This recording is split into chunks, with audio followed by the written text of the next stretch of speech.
Sinasabi ko, walang babaeng gusto sa broke na lalaki. Kahit ba hindi financially, kahit experience-wise man lang, o kung wala kang ginagawa sa life mo. Pero para sa akin kasi, perfect scenario yung nagsimula ka ng broke, tapos makita mo na yung babae na matesting mo na siya habang broke eh. Mismo. Yung ang nabibigay mo pa lang sa kanya, hindi pa finances, pero yung sarili mo pa lang, enough na para sa kanya. Yun ang worth it para sa akin na makasama mo pag made it ka na. Mismo.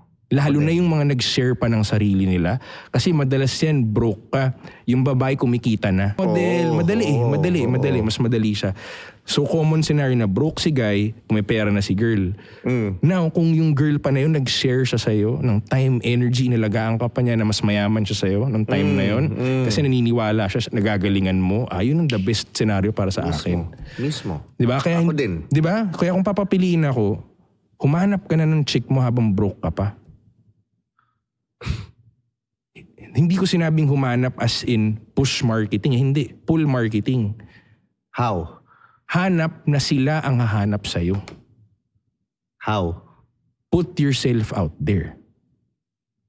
Diba? The more you're seen, the more na may chances na may makakita sa'yo.